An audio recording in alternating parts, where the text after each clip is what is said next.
Hello, everyone. My name is JT the Talking Head. You are the audience, and you are listening to episode 9 of the Masters of Matinee podcast, a collaborative show between content creators who all share a great love for cinema and a passion for physical media. Our guest today is the one and only Cinema Chris. We're going to be talking about how Chris fell in love with movies, started collecting physical media, and how he got started on TikTok, as well as some turbulence and drama he faced at the beginning of his creative journey. The Masters of Matinee would like to remind you to please silence all cell phones and do enjoy the show.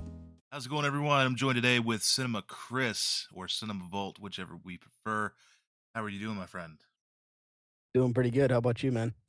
I can't complain. I mean, life's full of, strikes and gutters, peaks and valleys, but right now I'm considering it to be a strike because I got you on the show. We're gonna have some fun. So, my friend, I gotta ask you. It's the same thing I'm gonna ask everybody the first time they ever come on the show. The last movie you watched is now your life. On a scale of 1 to 10, how screwed are you?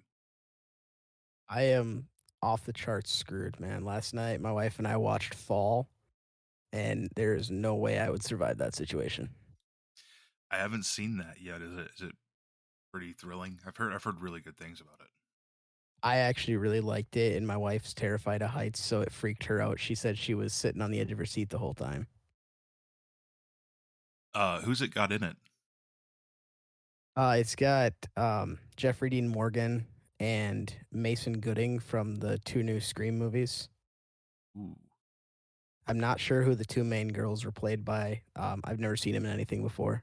Jeffrey Dean Morgan sells it for me right there. I love that Yeah, guy. He's a when we badass, man.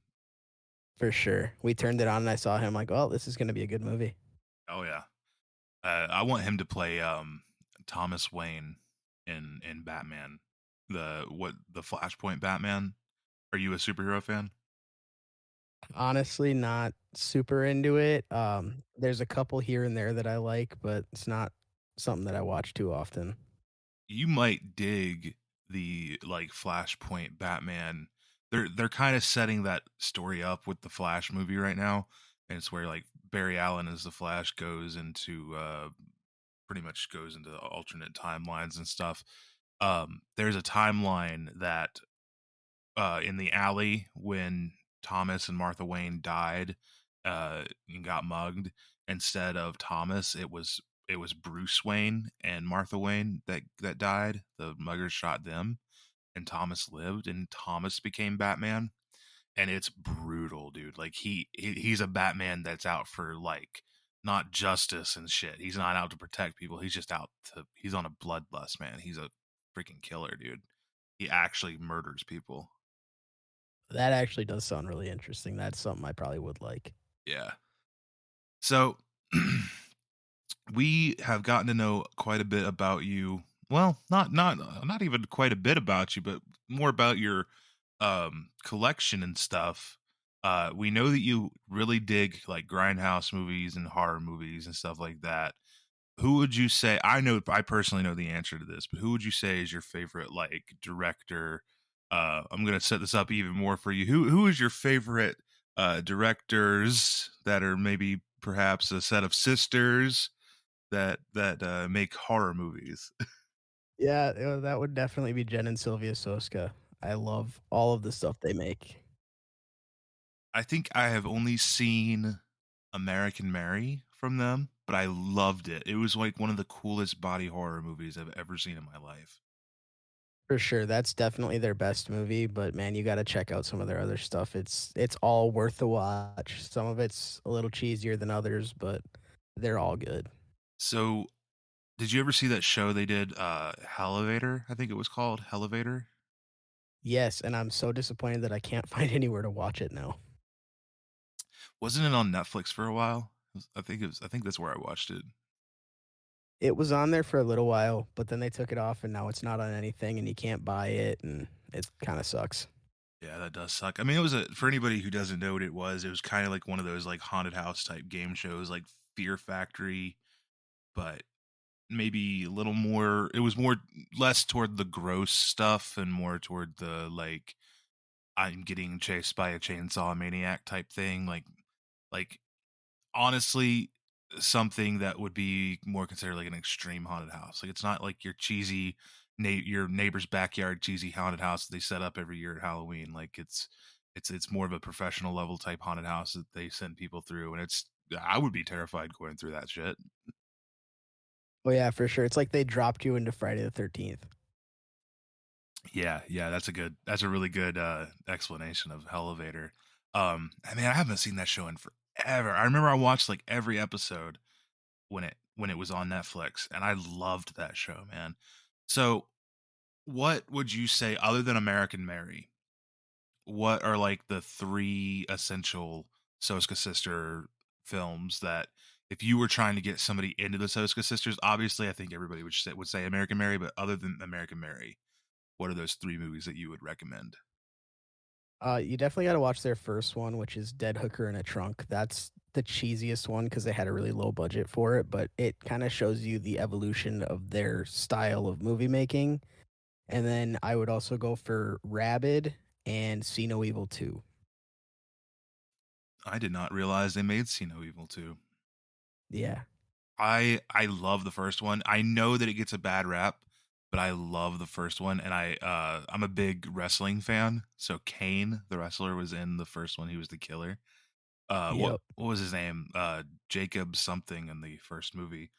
Um, He's in the second one too. oh, is he? I don't Yeah. see. I think I might have seen the second one, but seen it like a really long time ago. Probably when it first came out. That was like one that was like direct to video, right? Or direct to DVD. Yeah. Yeah, it was a direct to DVD sequel, but it was definitely good. They had Catherine Isabel in it, who's an American Mary, and they brought Kane back for it. It was awesome. Yeah, I'll have to go and try to find. Are these available on Blu-ray now or just DVD? It's on Blu-ray too, yeah. I'll have to go and try to hunt down a Blu-ray copy of both of the See No Evil movies. Those were the first one I remember was super brutal. I actually had a funny story about that one. So my it came out when I was a kid, so my mom would never let me watch it, but my neighbor knew how to sail the seven seas to get movies.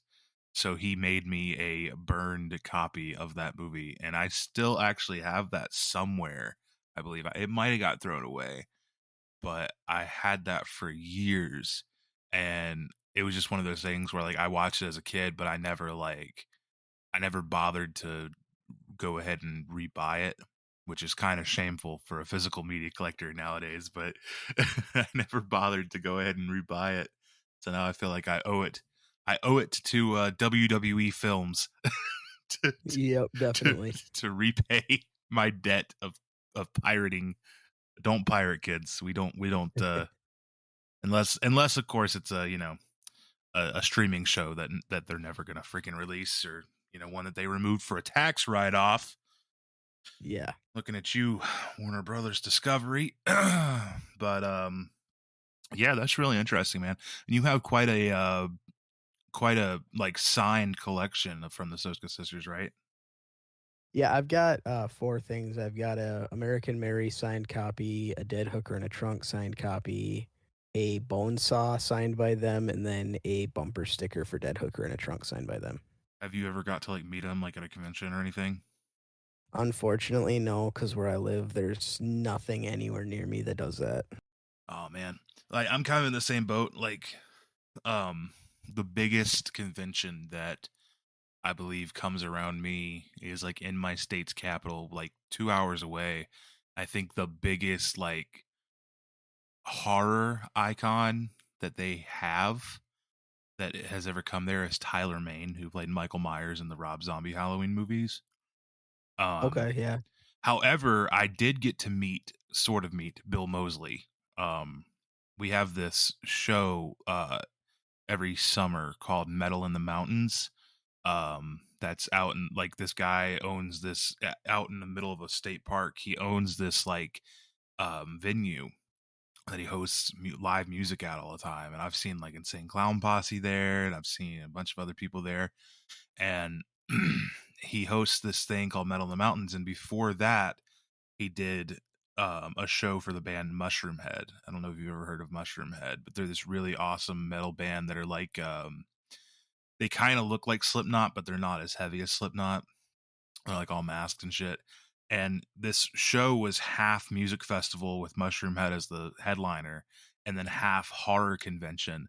So he had what's his name from Hills Have Eyes, the disfigured looking man from Hills Have Eyes, and he was also in Devil's Rejects. He was the chicken fucker in Devil's Oh, Rejects. yeah, I know Uh, who you're talking about. yeah, he was there, and Bill Moseley was there, and I was at work through most of the thing, and I came after the show to hit up the Mushroomhead show because I love Mushroomhead. And Bill Moseley had already closed his table, and I assumed he went home, but it turns out Bill Moseley is a huge metalhead, and so I'm just sitting there, and I look over to my left, and there's fucking Chop Top from Texas Chainsaw Massacre 2, Otis fucking Firefly from Devil's Rejects and House of a Thousand Corpses sitting there headbanging along with Mushroomhead with me. I'm like, this is the greatest moment of my life. Holy shit. That is so cool. I still have yet to top that with any kind of like celebrity experience. Like I've met the comic book men from, Kevin Smith's friends from the AMC show Comic Book Men. I've been to the Jay and Silent Bob's Secret Stash and the Quick Stop where Clerks was filmed and stuff like that. I still don't think that stuff tops headbanging to Mushroomhead with Bill Moseley. That's the most like Yeah, metal freaking thing I've ever done in my life. that's pretty awesome. So Chris, we have in common this love for movies and especially horror films, but also physical media. So we're going to cover the physical media aspect and everything as well today, but I want to start with movies in general. I want to know, like, not necessarily horror. We can get into the horror here in a minute, but I want to know movies in general. What like sparked your interest and your love for watching film and your appreciation of cinema? Honestly, it was mostly my mom. She was huge into movies, still is huge into movies. And we had like a giant rack of movies at our house, and I would always go through and pick what I wanted to watch. And she would pick things that I'd never seen to show me. And she's the one who showed me Death Proof and got me obsessed with that. And if it wasn't for her, I wouldn't have my physical media collection. So is that like um so the answer that I've always gotten when I ask this question of why do you collect physical media is it like the common answer is because I'm old and I grew up before streaming. um Honestly, yeah.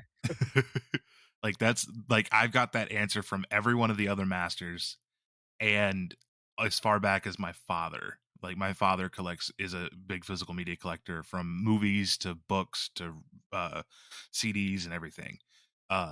So it's literally I grew up before streaming. It's what I know. It's what I'm sticking with. So seeing the physical media industry, what do you think of the shift from it to being a consumer product to a collector's market? I'm honestly kind of scared of that because I feel like if it shifts too much, they're gonna just kind of be like, "Well, you guys are kind of screwed, and we're just gonna go to all streaming because we don't make enough profit off of the physical items." Well, I see it as more of a positive for the people who want to own the physical stuff in a way. I don't think that I think that eventually I see a future where there's going to be like new released movies might not get full physical releases. Like look at Barbarian from Disney. It's like Yeah, that's probably at this point not going to get a physical release, even though they even brought the director in for a commentary, an audio commentary, and told him like this is going to go on the DVD and Blu-ray, and he announced that. And then I guess I don't know if they scrapped it or it's super delayed or what, but that sucks because Barbarian was like super successful, and they're not going to bring it to yeah. physical. Like, wow. That's what I mean when I say I'm kind of worried that they're just gonna be like, "Well, screw you guys," because like the big companies that don't need to make the money off of it are just they just don't care. Right. But then on the other side of that though, I see like certain like Universal, for example, Universal is starting to do what Lionsgate has been doing. Now, I've always like viewed Lionsgate as the bridge between your big studios and your boutique labels, because Lionsgate are a bigger studio, but they operate and do physical releases like a boutique label would do. They do their steel books and their box sets and stuff very similar, and Universal, I've noticed, has started doing that. So like Universal released this really cool box set of To Kill a Mockingbird that came with like a film cell and everything like that. And then they're releasing one for the, like, it's a limited edition one for The Big Lebowski, that's coming out at the end of this month, or I think it comes out like August 1st. And it's going to be on 4K, and it's got like a certificate of authenticity, and like they're starting to realize that the collectors are who they're going to be able to sell to, so they're starting to tailor their products to that. But what, while that's all fine and dandy, because they're doing that with old films, and that's great, and I don't want them to stop doing that with old films, it scares me that we might not get stuff like that for new films and stuff, you know what I mean? Yeah, I know exactly what you mean, and I agree with that, and especially with Lionsgate too. They've been releasing amazing steelbooks, but a lot of them are for older films as well. Yeah, but to be fair too, some of them are for newer films, like Clerks 3. Yeah, They y- released that, and that's an awesome steelbook, and that came out the day that Clerks 3 hit physical media. yeah, they're definitely doing good at like mixing new films with old films with their releases, and I'm just hoping that other studios kind of follow suit and give us really cool collector's editions of new stuff that comes out. Right, right. And I'm kind of sick of this whole thing where studios are like not releasing 4Ks. Do you collect 4K at all? Kind of. If it's a steelbook that I really like and it's in 4K, I'll buy it in 4K. Same goes for if I find something on a good deal, I'll get it in 4K. But I still buy DVDs. So I- I'm not. I love how 4K looks, but for me, it's not a deal breaker of whether or not I'll buy it. I When I go to buy a movie, I have to buy it in the highest quality, except for situations like I will still buy DVD actively from thrift stores, and I still actively collect VHS tapes. So I will, like, for example, I think I might have said this on an episode before. Paramount Presents put out. That's another one of those big studios that's starting to go more boutique with their Paramount Presents line. They put out Red Eye on 4K through the Paramount Presents, and I've never seen that movie, but I found it at a thrift store for $1. And I was like, all right, it was on DVD. I was like, all right, bet. So I bought the DVD, and I was like, if I watch this DVD and I dig the movie, I might get the Paramount Presents 4K. I haven't watched it yet, but and that was months ago. It's a good movie. You'll like it. Do you have that issue where you will just like, go to a store or something and find a bunch of cheap deals and purchase something, and then it sits on the shelf for months or even years sometimes without you even touching it? There is probably over 100 movies in my collection that I've never even considered watching. Not because I don't want to watch them, they just don't come to the front of my thoughts when I'm like, okay, what am I going to watch tonight? I haven't seen at least 100 movies in my collection. Man, I don't think I'm quite at that level of, like, I think I've probably seen maybe 90% of the films in my collection. Um a lot of the ones that I haven't seen are like ones that I picked up through Criterion or like Arrow or something, that are like in a foreign language, because I have to be in a specific mood to watch a foreign film. So like I just but then again, there are some movies that are like from a thrift store that I'm like, I can't pass up paying 50 cents for this DVD. Like, it Yeah. looks interesting enough to pay 2 quarters for. In my defense, if I haven't seen 100 movies in my collection, I've still seen over 90%.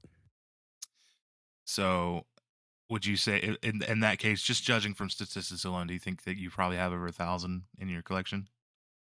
On my low count, I have 1,300. Okay, is that all mixed together, DVD, Blu-ray, 4K? Yes, that's everything. Yeah, I think that's probably around what I have, but that's including VHS as well. So I've got a little bit Okay. less of the disc media than you do. Likely, I've got Have you ever seen those pre-packed shelves? Those the quad ones. A lot of us on TikTok have that. It's like the one that's like a shelf, then it goes up, and then it goes down. Yep, that's what all my horror movies are on. Yeah, yeah. So I've got one of those, and it's like filled to the brim. And then I've got another small bookcase that's filled with them as well.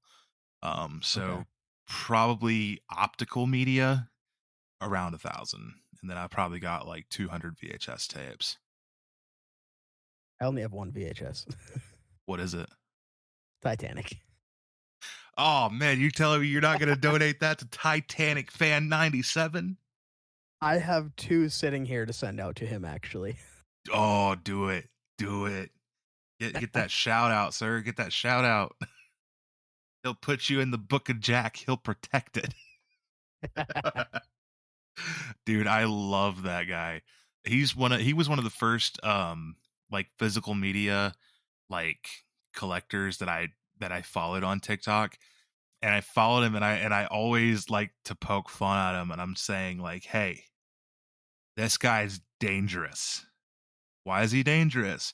Because he's creating artificial scarcity for Titanic on VHS. In 10 years, he's going to own them all. He's going to own all billion copies of that movie. And when somebody out here wants to buy one, he'll be like, I'll sell you one for $10,000. And that's his retirement fund right there. You create artificial scarcity. There's even somebody on TikTok, his name is Meat Hook, and he collects only copies of the movie Three on a Meat Hook. And he's got like 1,000 of the fuckers. And that movie was already scarce anyway, but it wasn't popular. But he just bought so many to prove the point that you can create artificial scarcity. And he told me, he said, when I first started collecting these, you could get them on eBay for like $5. And now the price of one on eBay is like $80.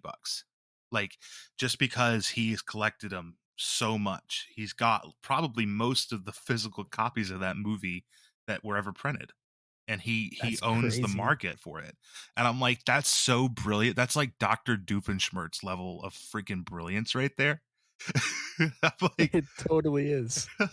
I'm like, Perry the Platypus is going to come and ruin your day, man.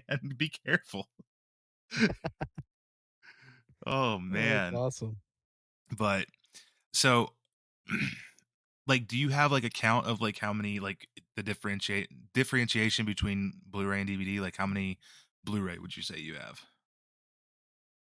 Probably like 500 Blu-ray and the rest would be DVD with a couple 4Ks scattered in. So what is it about DVD that makes you like still actively collecting DVD? Is it just the price factor, or just the price Yeah, they're factor? just cheaper. Yeah. Yeah.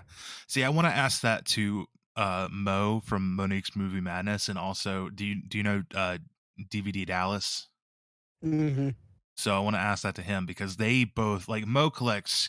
A shout out to her. She just hit 1,000 followers recently, so she's probably almost to 2,000 by the time this episode comes out, because we're sitting at probably this sitting in the can for over a month before it comes out. But uh, shout out to her regardless. But she collects a lot of DVD, I've noticed, and then Dallas collects like exclusively DVD. So I want to get both of them on this show to talk about that. If it's just the price factor, or I know some people that are just like, I just want the damn movie. I don't care what it looks like, as long as I can tell what's going on the screen. Like, I'm fine with that, you know? And there's something to be said about that. That's respectable. It's not how I view it, how I want to view my films, but I mean, it's respectable.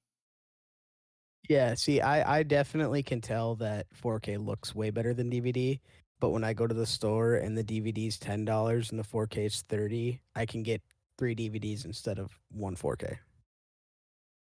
That's true. I watched a DVD the other night. I watched Willy Wonka and the Chocolate Factory on DVD. And Oh, man.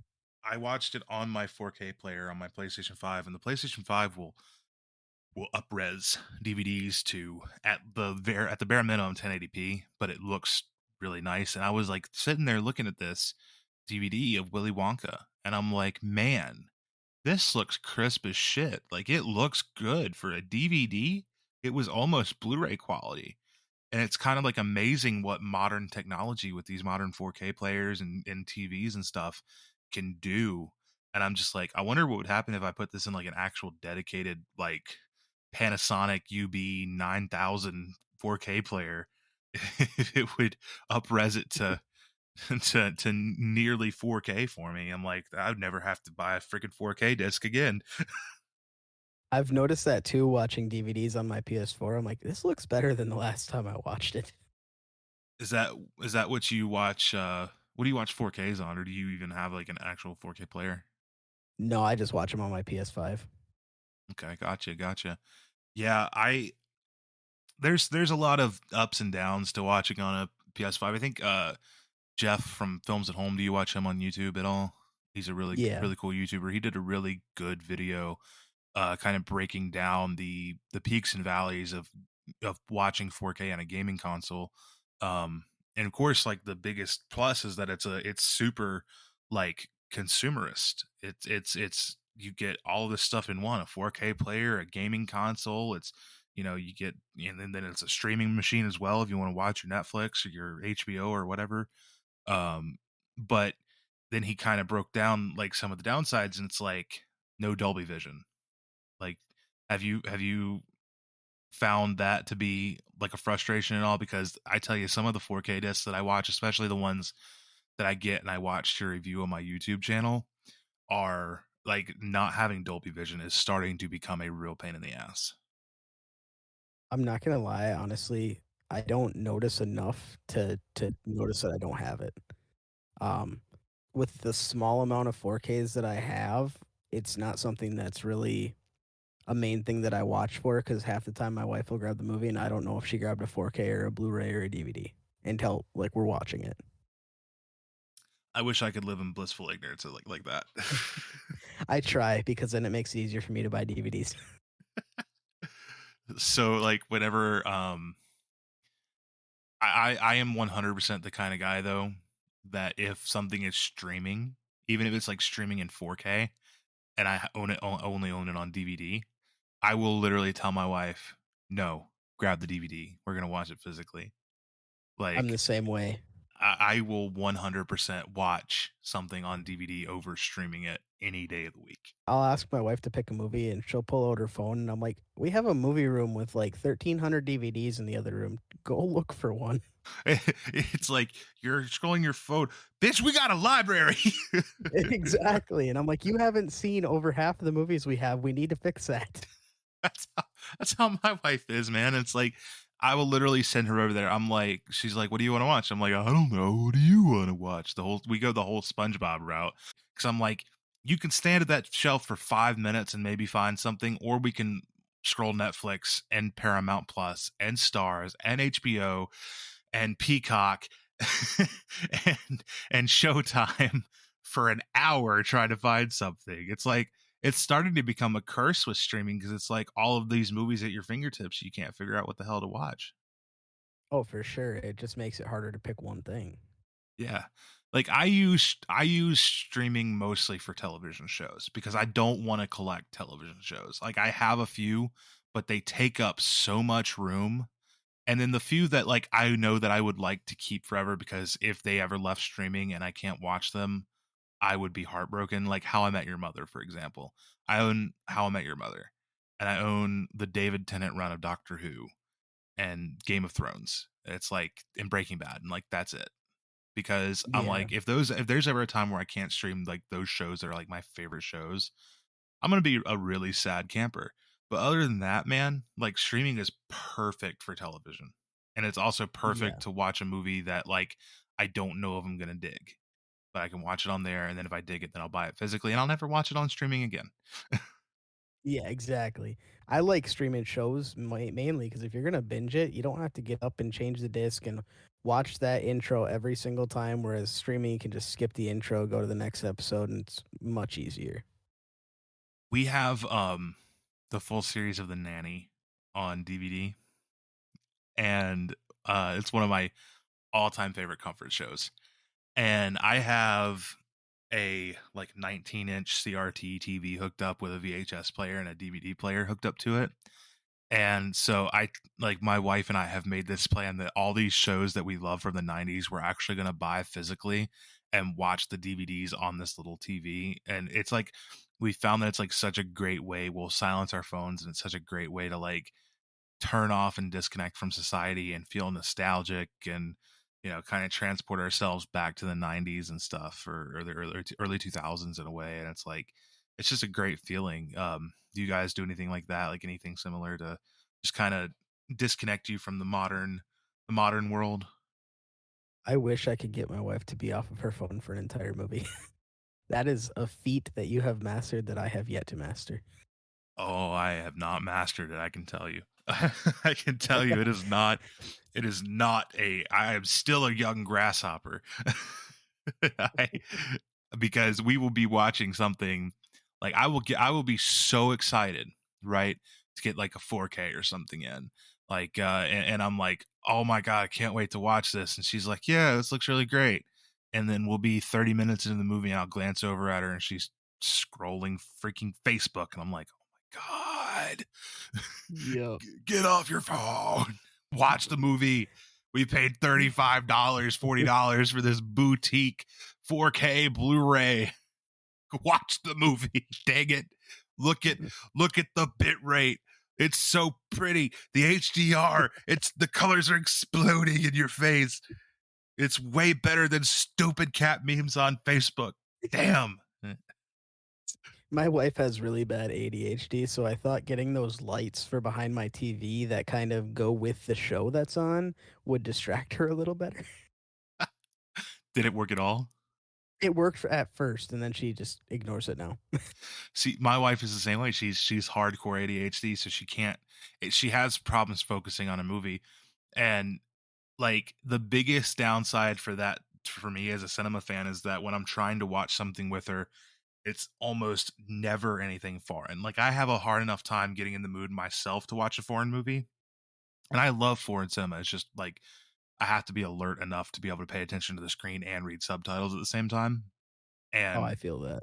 she can hardly ever stand to watch anything with subtitles with like a foreign movie like that. And I'm like sitting here, I'm like, bitch, you watch the entirety of Black Butler on Crunchyroll in Japanese. Like you can watch Seven Samurai for 3 hours. I'm sure you'll be able to get through it. Surprisingly, my wife sits very well through foreign movies because she really likes the gory stuff like I do. So when I'm like, okay, let's watch one of these disturbing movies off of the foreign shelf, she's like, okay. She's totally down to read the whole movie. I have tried to show my wife some of my foreign like gore filled movies or like some of the more like fucked up movies like Takashi Miike, like Ichi the Killer. Hmm. I really want to get Old Boy and show that to her, but she had like no interest at all in Ichi. Uh, Really? have you ever seen Thriller: A Cruel Picture? I don't think so. Oh, dude, that's a brutal grindhouse movie. That's like that and Lady Snowblood are the two movies that like Tarantino was like inspired by when he made Kill Bill. And I'll have to check them out. yeah, Thriller is really good. Make sure you watch the director's cut though, not the producer's cut, because there's three different cuts of it. There's the American cut, which has a lot less gratuitous violence in it. Then there's director's cut, which has all of the gratuitous violence in it. And then there's the producer's cut, which has all of that violence, and then they added in hardcore sex scenes because they thought it would sell better. And it's like that stuff's like the hardcore sex scenes aren't needed. Like it fully shows like insertion, like up close. It's like a porno. Jesus. Yeah, this is like 1970s grindhouse Euro trash because they in Europe they were like this will be dubbed a video nasty and banned and it'll sell well amongst you know tape traders and stuff and then it'll go when it went to America Americans were like we don't need all that shit we don't even need all this violence so they censored it and so it kind of failed in a way there, but like the director went and did a cut of it where he took out the hardcore scenes because they're not needed, and but still kept in the nasty violence of it, and it's a great movie to watch. So if you ever watch Thriller, watch the director's cut, not the producer's got to be careful with that one. Yeah, I'm Um, definitely gonna have to track that down. it's through Vinegar Syndrome. Okay. Uh, do you so as far as physical media collecting and stuff goes, what like obviously you collect DVD and Blu-ray and stuff. I can see the folks at home can't see this, but I can see behind Chris here. I can see a Criterion of The Princess Bride, which I have that same edition of Princess Bride through Criterion. I love that media book. Do you collect any other Criterions or any other boutique labels, anything like that? Kind of. So, like, if I'm looking for something and a boutique label has it, I'll try to get it unless it's, out of print and ridiculously expensive, or I just don't have the extra cash to spend the extra $15 for the boutique label version. I only have 4 Criterions, and I know I'm gonna get, like, sacrilegious for that, I know. But the 4 that I No, have, the only one that was intentionally Criterion is The Princess Bride. there is no judgment whatsoever to people who don't collect. Like here on Masters of Matinee, we like. All right, let me put it this way: Zed. If you listen to Zed's first episode, you'll know that Zed doesn't collect anything for boutique labels.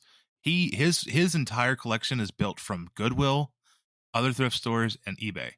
Like he is, I consider Zed to be kind of like a raccoon. He's scrounging through the Goodwills and getting everything he can. He's the kind of guy that will have like 3 copies of the same DVD, but just because they have different cover arts.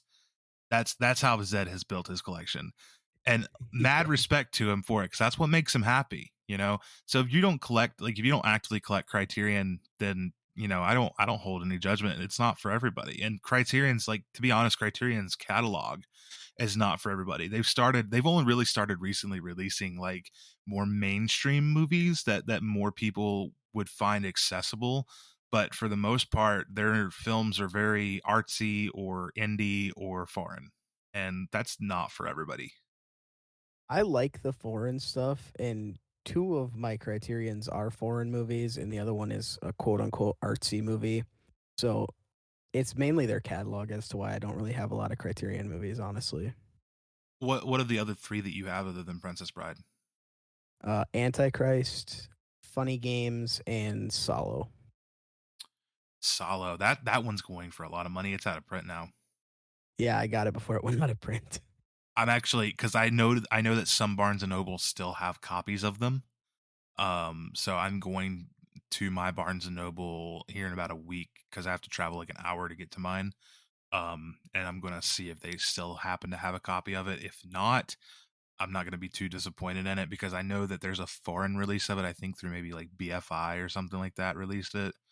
And I'm region free. I have a region free player and everything, so I can. It's not a huge deal for me. But I have been wanting to get that just because of the subject matter is very disturbing. Very. It's like one of those. It's like it's done in a more artsy and tasteful way, right? I've never seen it, but I've heard that it's done a little more tastefully for as Sort of. as nasty as it is.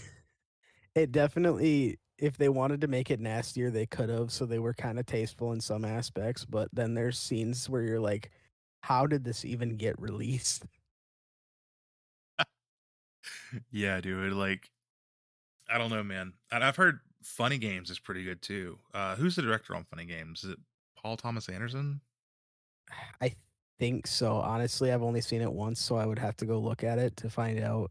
But I need to get the American version of it as well because he did a shot for shot remake. I think 10 years after the original came out. Ooh, I didn't know that. Yeah, So you have the 1997 version then, huh? yeah, yep. Michael Haneke or Okay, yeah. Michael, whatever his name is. However you say it, yeah. Yeah, I was way off. I don't know why I was thinking Paul Thomas Anderson. Well, like I said, I wasn't sure either because I've only seen it once. Ooh, the remake's got Naomi Watts in it. I love Naomi Watts, man. Me too. That's why I want to get it. Have you ever seen Tank Girl? Yeah. That's one of my physical media grails. Shout Factory had done a Blu-ray of Tank Girl and it's out of print now. And it's going for like $150 online. Oh, wow. Yeah. Other than Criterion though, like do you collect any other boutique labels? I have I think I have like 2 Vinegar Syndromes. I have quite a bit of Scream Factory and a decent amount of Arrow. I think Arrow is probably my favorite other than Scream Factory because Scream Factory has like the biggest catalog, but I like the Arrow releases a lot. I'm starting to get to the point where I can't collect Scream Factory anymore. They've pissed me off for the last time. Yeah, for me, it's just if they put out something that I really want with some really cool cover art, I'll still buy it, but I don't seek it out anymore. Yeah, as long as it's not egregiously priced or, region locked Yeah, 4K like they did People Under the Stairs, then maybe. But yeah, like, and that's the thing too, is like I hate harping on them because like at the end of the day, like boutique labels like that are like what's gonna be the future of physical media, and they're what keeps physical media going. And so like I don't want to be like actively against any of these labels, but Shout Factory, Scream Factory. I guess now they've changed their name to Shout Studios. They've done some pretty like not consumer friendly practices for a while now, and it's like I don't understand how you can be so consumer unfriendly when other your competition, Criterion, Arrow, Vinegar Syndrome, they are doing some of the most consumer friendly practices that you can think of. yeah. It's pretty unfortunate too, considering in a way, I would probably say Scream Factory is one of the biggest boutique labels, They are. They're the most like popular. for sure. Um, Yeah, Scream Factory is the bridge between the hardcore boutique and the mainstream boutique because they can be found in Walmart and Target and big box stores. They're everywhere. They're accessible. They're and it's really cool because they're making these movies that are uh that are like would be considered lost. That would not ever nobody would have ever thought to bring them to the mainstream. They're bringing these movies to the mainstream. They're delivering them through WalMarts and stuff. Like I was digging in the $5 bin at my Walmart the other day, or the 7.50 bin at my Walmart.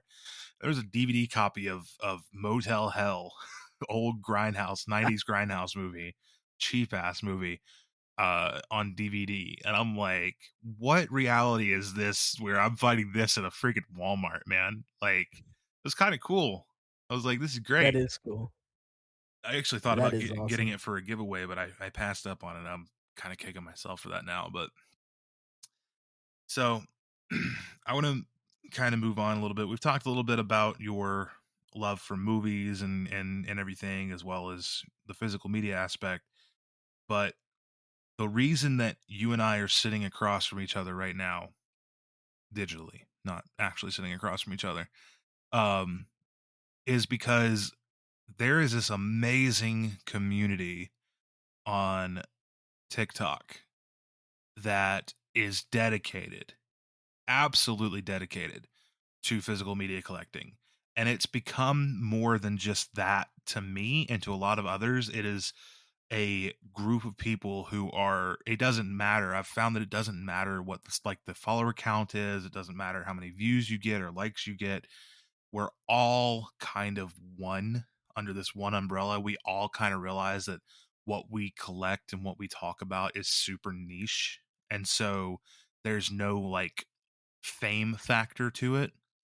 And that to me has bred this awesome community. And Chris is a part of this community. He's starting to grow to be a fairly large part of this community. Um, I want to know, Chris, what got you started with TikTok? And in particular with Film Talk? Honestly, there was a YouTuber that I would watch all the time, and he would just kind of show all the stuff in his collection, and I thought that was super cool and super interesting. And I was like, all right, I don't have the techie abilities to make YouTube videos about it, but I could definitely make TikTok videos about it. So I jumped over there and started to see the other people in the community. I'm like, man, there's actually an audience for this. There's actually people that I could make friends with through here. So I just kind of went for it one day and haven't looked back since. Who was the YouTuber? Shout him out. He is Slash and Captain. I don't think I've ever heard of him, but I'll go look up his content after we're done recording here. It's kind of similar to me. There was guys like Kenny from Mid Level Media, and Jeff from Films at Home and Heath from Serial at Midnight that I was always watching on YouTube pretty much every day, like everything they watched, keeping up with all the new releases and seeing their opinions and stuff on these new boutique releases and stuff. And that got me like really more interested into the content creation side. And so when I went to TikTok and I found that there was this community for that stuff, I was like, because I've done YouTube for 15 years at this point, never really, and now I'm doing YouTube for physical media, but never anything for physical media before that. All started with TikTok, and it's taken off into my own YouTube channel and to this podcast and stuff. So it like our community that we have over there is something that is out of this world, man. Would you agree? Like it's just they're Oh, so tight knit. for sure. Everybody is so friendly and they welcome you in. If you have one follower or 1,000 followers, doesn't matter. They all love the same things, so they all want to be, helpful and friendly, and it's just amazing over there. Yeah, man. Like, um, that's why, and I do want to talk about this briefly because when we met because of a hater. Yeah, we did. That is true. Um, I am personally very protective of this community. And there's the reason for that is because of how close knit we all are and how we all have bonded over physical media in a way that we're all so dedicated to keeping it alive. And one day I'm scrolling. Now I've tailored my TikTok FYP to almost exclusively show me film talk because that's all I'm really there for is just for my community. And one day I'm scrolling and I see this little channel called Cinema Vault. And he's just he I noticed that his videos are starting out exactly how I started, just showing off a movie or a pickup haul, no vocal over it, no video of his face, just his hands showing a movie and music over it. And that's exactly how I started doing it. And I'm like, "Oh, this is cool." And I was like noticing the movies and stuff. I was like, "Oh, that's cool. I got that," or that's on my list to get. This is awesome. So I gave him a like and I went to comment on him and tell him nice haul. And then there was this dude in the comment section and commented, what did he comment? He's just like, Like nobody "Mm, cares, or I yeah, don't give nobody a shit, or something cares." like that. Yeah, I think he said, "Nobody cares. Nobody cares." Huh? Well, this man's was obviously not familiar with film talk. No, he he wasn't prepared for the shitstorm he started. So I see this video of Chris showing these movies off, and I'm super happy. And then I go see this comment, and I click on this comment, this commenter's profile. He's got a couple hundred followers, maybe, and he makes video game content. And then I go back to Chris's profile, and I click on Chris's profile, and you didn't even have probably what 20 followers, 30 followers at the time. Yeah, that was my first video, so it was very low. So I see how small and how few videos Chris has and how small of a follower count he has. And that pissed me off more. That really frustrated me. So I'm like, I don't care if you don't care about physical media. A lot of people don't. I'm used to that. I understand that not everybody in the world is going to get why we still collect DVD, Blu-ray, 4K, all that. I understand that. But to go out of your way to go to somebody who just made their first, maybe second video on TikTok and has a very small following, and to say that to somebody, to me, I don't understand. I can't comprehend why people have to be assholes like that. I understand trolling, but to me that was not trolling. That was being it's cruel to me. It's cruel. So how we met is that I made a video about that, not intending anything from it. I try to be as positive as possible on my TikTok account. I don't like shedding a negative light on anything or anybody at all. That's why in that video I actually did not mention that person. Um, but I did air my grievances out about them. And that video kind of blew up. Yeah, it did. And Chris, overnight, I know for a fact that overnight you'd went from just a handful of followers to over 100 off of that video. How Yeah, and on top of his comment, my video kinda took off to, like, 2,000 views on my first video because he was being a dick and people were defending it. Yeah. And I was getting a lot of people because like I in the actual video I recorded, I actually verbally said, I am sorry, dude, I can't remember what your name is. Um I hope the algorithm brings me back to your videos. But the thing is before I uploaded it, I put it in my drafts and then I went back and went through my entire search history trying to find you. And so I tagged Chris in the video. And dude, I got a lot of hate in my comment sections about like, if you really cared that much, you would have tagged him and shouted him out. And I'm like, he is tagged, motherfucker. Go follow him. I'm like, tell me you didn't read the caption without telling me you didn't read the caption. Exactly, exactly. People just don't take the 2 seconds to look down. Yeah. So I want to know, and I have my own feelings behind this, obviously, but I want to know what it was like what did you feel like whenever somebody, you had just posted your first video, you don't have hardly any followers, you're just trying to, you're taking that step to put yourself out there. And then one of the first comments on your first ever video is nobody cares. What does that feel like? I know what that Well, feels like. cons I want to know what you think that feels like. well, considering I almost didn't post a video in the first place, that made me almost never post a video again until I saw the support that the community had. Had it not been for your comment to defend me and the video you made to defend me and the other people who jumped on him in the comments to the point where he ended up deleting his comment because every time he had some backlash to say, someone else would just go right after him again. If it hadn't been for all of that, I would have made one video on TikTok and deleted my account. I want to give an extra shout out to my friend Charles Broom 84, um, because he saw my video and went to your account, and every time that dude commented, I know for a fact that Charlie rebutted him every time, That he did. That he did. I noticed that as well. and he had some pretty good zingers against him too. Um, so much so to where this dude actually went to Charlie's profile and started commenting and harassing Charlie. And so that pissed me off even more. So I went over to Charlie's profile and we had a full fucking flame war in Charlie's Damn, I did comment not section. know. Oh man. Dude, this guy like, all right, so Charlie's got his profile picture on TikTok is him and Danielle Harris from Halloween 4 and 5.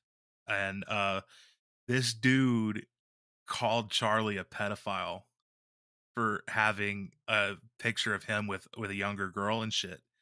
And I'm like, okay, you really don't know who the fuck you're looking at here. Like, that's a horror legend right there, man. Everybody would want to get their picture with Danielle Harris. Are you kidding me? Yeah, oh my gosh. Wow. He needs to study up a little bit before he attacks people next time, I think. Yeah, yeah. So I don't even know if that guy's account is still around or what. But No clue. I know that he fucked up that day. And you told me I haven't gone back to that video in months now, but you told me he deleted his comment eventually, right? Yeah, everything that he posted is deleted. That's wonderful news, everyone. Yeah. That's the thing. I want to say I don't advise or support bullying and harassment of anybody.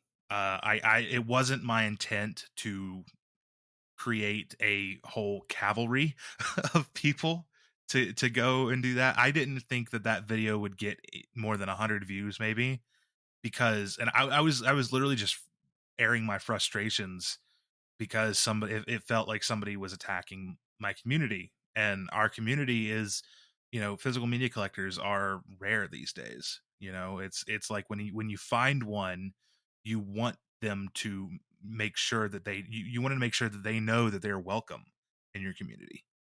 And so that's the biggest reason why I did that video, is because like I was frustrated. I wanted to air my frustration, and I tagged Chris in it because I wanted him to know that there was at least one person out there who was there, that who was going to defend him in that case, and who actually did want to see and cared about what his content was going to be, and cared about physical media, and wanted to see him post more and stuff like that.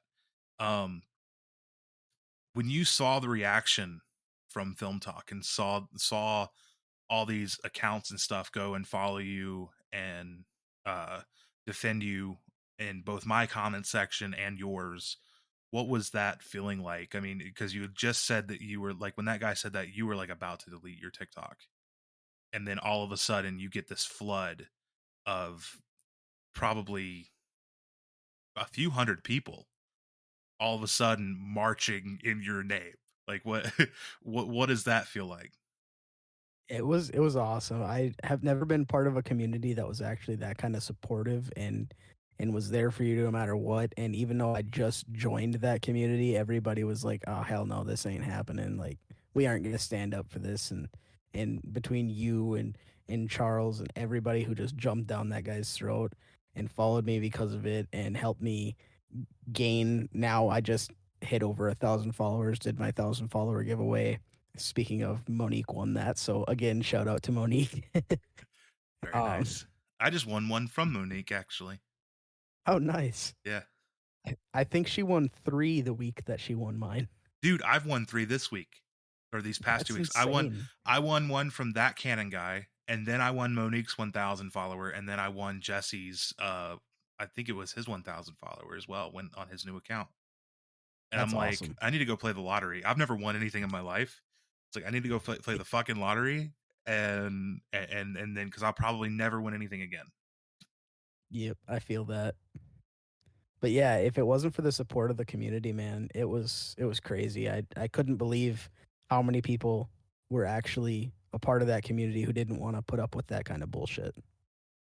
What does your wife think about this? Because you had mentioned before to me that I don't remember if you said it on the actual show here, or it was before we were talking on, like, on air, um, that she wanted to be like a Twitch streamer and stuff. So what does she feel about her husband suddenly becoming mildly TikTok famous? She had done the Twitch thing for a while and she got to affiliate and we just didn't really have time to do it anymore. And she likes that I'm doing TikTok because she likes that I don't always bug her about movies now. She's, I think that's her favorite thing is that I have an outlet to talk about my movies where I don't have to just constantly berate her with movie talk. um, did you like discuss like the fact that, like, when that guy said that shit, did you go to her and be like, all right, well, I tried it, I'm never fucking doing it again, I'm deleting I'm deleting this shit. Yeah, pretty much. That was almost our entire conversation was, all right, I'm not doing this TikTok thing anymore. And then we saw your video and I'm like, shit, maybe I should stay on TikTok. Well, I'm glad you stayed, my friend, because your growth, like seeing your growth. Because I remember one day I was just scrolling and I saw one of your videos, and then out of the fucking blue, out of the blue, face reveal, and you're talking. It's like one day you went from just showing off like movies with music over it, and then you started speaking. And I'm like, oh, that's a big step. I remember when I was at that step, when I started speaking over my videos. That was a hard thing to do. And then boom, you started showing your face. And I'm like, okay, he's getting there. He's around for the long haul now. He's sticking around here, because he's showing his face on the internet and stuff, and that takes a lot of guts to do that. It takes a lot to put yourself out there like that. So what kind of sparked that growth in you to be like, okay, well, if I'm going to stick around, I'm going to make this content better. That's kind of exactly what it was. I kind of figured it feels more personal when you can actually see the creator's face and the video that I made that face reveal on, I was talking about my favorite movies of all time. So I was like, all right, if there's ever time to do it, it's now. Did you intentionally like set out to make that like a face reveal that just kind of dropped that, or did you, was it more like a just you didn't even think about it, you were like, I'm just going to be on camera this time? Yeah, kind of. I just went for it and I was just like, and then you commented, was that a face reveal? I'm like, huh, shit, I guess it was. Yeah. That was awesome, man. I love seeing the growth of a lot of the people in our community, and seeing everybody starting to come together more, but I also love seeing everybody individually grow their content more. Um, you, Monique, DVD Dallas, you've all grown so much since like when I first originally befriended you all months ago at this point. That it's really interesting to see the full growth of a content creator. I love watching that. Um, and I gotta say, buddy, I'm not your fucking father, but I'm proud of you. I'm proud that you're here making something special and you're getting your voice out here, because it's something that I've always said, man. Uh, People in our community, our voices deserve to be heard. You know, and that's like one of the things that I'm doing with this podcast is I want to give yet another platform to our community members for their voices to be heard as well. So I'm very glad that you stuck around. I'm very glad that you're here today talking to me on this show, and letting your voice be heard, because it's an interesting one, man. You got some interesting taste in movies. I really dig it. I'm happy that you're here. I really appreciate you asking me to come on this and supporting me when I first started out on TikTok, man. Like it's so cool to have a community that you can talk about your favorite things with.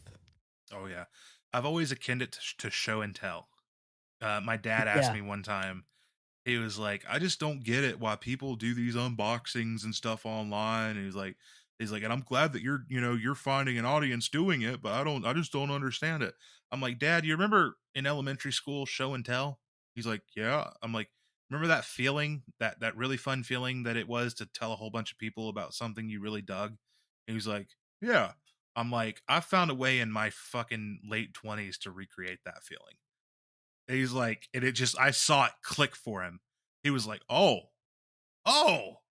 okay, I get it. I'm like, that's the reason I feel like a lot of people do it, and it's like we all just freaking miss elementary school and miss show and tell. That's a really great way to describe it. And honestly, it's kind of funny. None of my family knows that I do TikTok or anything. I just I never told. My wife's the only one who knows. None of our friends know. I'm the opposite. I won't shut the fuck up about it. See, I don't shut up about it to my wife, Mm. but I don't know. I fear the. I know they won't, but I fear the judgment from it because they're like, "You're on TikTok, like what the fuck," type of thing. You know what I mean? That was something that I did deal with when I first like told my friends and stuff about it. I got flamed a little bit for that. And I'm just like, but then when they saw like what I was doing, they were like, oh, okay, you're not on there doing goofy ass dances and showing your titties. You're you're doing something that's actually intelligent. Yeah. But yeah, man. I mean, like TikTok is one of those platforms that I think it got a really bad rap when it first started hitting the mainstream, and you know, stupid Tide Pod challenge and all these stupid, Darwinism awards given out on that platform. But I think since it's started to be a much better platform for short form content that can be anything. It can be stupid dances and girls showing off their titties, or it can be film talk, or it can be political or religious, or it can be whatever. And I think that's honestly as much of a curse as that can be. It can also be a really great tool for connection, because and I've said this before, and I truly believe this. I'm not going to dox where Chris lives, but he lives very far away from me. There is no way on earth that he and I should be sitting here talking right now. It's miraculous that we are. We shouldn't know each other. I shouldn't know that this person exists, but I do because of TikTok. And it's kind of crazy uh that we have developed these online communities, and our community in particular, I love how close knit we are. I feel like we are the most close knit community on the internet sometimes, just because there is nobody in our community that is like that starts negative shit ever. I don't see it. Oh, for sure. I mean, any other community on TikTok, you can see hates in the comments, and nobody's defending the hate comments, and there's a ridiculous amount of them. But over here, none of us stand up for that. And since I became part of the community, now when I see it, I jump down people's throats too. Isn't that like a really funny thing though? Because it's like film in general is such an opinionated sphere, and it's like we all hold our own very deep and very strong opinions on movies and directors and actors and stuff like that. But it's like I don't know what it is about us that we've cracked the code of civility, Hmm. that we have learned how to be respectful and civil with one another. And I mean, there's obviously every community is going to have its bad apples. Like, I mean, I've seen people trying to start shit, even if it doesn't intentionally seem like it's starting shit, like they're being like pig-headed, I'll say, in the comments about stuff like that. But at the end of the day, it's mostly classy communication. Like, I think that's kind of crazy. I agree. I mean, you can have so many different opinions about movies, yet all of us can be civil with each other. If somebody hates a movie that we love, or we love Hmm. a movie, and someone in the comments is like, "Oh, I don't really like that movie." Oh, well, that's your opinion, man. If you don't like it, that's totally fine. Right. Yeah. And it's like, I don't know. I don't know about you, man, but I feel like I don't ever need to defend my taste in movies to anybody. Like, Oh yeah, I agree. I know that there are movies that I like that a lot of people are not going to dig. I understand that going into it. So I feel like I know that there's a lot of movies that other people like that I'm not going to dig. So I just go into it with a mindset of like, hey, we're not always going to agree, but we can always agree to disagree. Yeah, I mean, I know there are people who are sitting in my comments like, "Why do you have 14 copies of the Grindhouse double feature?" Well, because I want to. Is that your biggest double dip? Yeah, I don't have I anything that counted. I don't have anything that comes close to that, man. That's crazy. Yeah, that one, it's my most by 4. And the next most would be Harry Potter. Oh, very nice. And that's funny too because I love Tarantino, but I don't even own the Grindhouse double feature. I don't own Death Proof at all. Oh, man. Yeah, I need to get me a copy of Death Proof. I own Planet Terror on DVD, but I need to get me a copy of Death Proof. I liked that movie a lot too. Kurt Russell was great in Death Proof. Oh, yeah, he definitely was. He plays a bad guy so well. Yeah, dude, Kurt Russell's one of those great actors that he plays a bad guy great. He plays a good guy great. He's one of my favorite like '80s action heroes, man. Yeah, he's awesome. He's good in everything he's in. What's what do you think is next for you on the old TikTok? Are Um, you gonna try to keep the content the same way? You got any ideas to keep progressing and inventing yourself? And I'm kind of thinking about starting to do like little reviews of movies, more older movies than newer movies, because a lot of people only review the newer stuff. Um, and not even talking like releases of older movies. I'm talking just like pick a random movie. I know there's one guy on here who goes picks a random movie off the shelf, does like a 60-second review of it. And I think that's awesome. And I think that'd be a lot of fun to do. are you on Letterboxd? I am, but I don't use it enough. I need to start using it better. You should, man. It's Letterboxd has become a really great tool for me. A lot of members of our community are on Letterboxd. Which go ahead and shout it out. What's your Letterboxd? Oh man, I'm gonna have to look real quick. I believe it's the same as my TikTok name, but give me one moment and I will tell you. It is the same as my TikTok. It's just Cinema Vault. Just Cinema Vault. I'm gonna go follow Chris right now. I've been kind of tossing around the idea of adding YouTube to the whole TikTok thing. All right, guys. As it stands right now, Chris has one follower, and that's me. So y'all go follow him. I'm following Cinema Chris on TikTok, or you, or on Letterboxd, or you. You better be after I this appreciate episode. it. Everybody listening out there, all 20 of you listening out there, better be following Chris on TikTok or on a Letterboxd and TikTok too. If you're not following Chris on TikTok, what are you doing here? Hey, I promise that I will start being better about adding my movies that I watch to Letterboxd. Just got Teo the Terminurtle on Letterboxd, and I don't know if he's actually even done any reviews on it yet. I don't know. But I told him, I was like, because Drew and Zed have had Letterboxd for years, and I just got one a few months ago, and I told Teo, I was like, dude, you got to do it. He's like, why? And I'm like, because be good for the podcast. He's like, fine. So all the Masters of Matinee are on Letterboxd, even though I don't think Terminurtle hardly ever post anything on there. But I don't even remember what the last movie I reviewed on there was.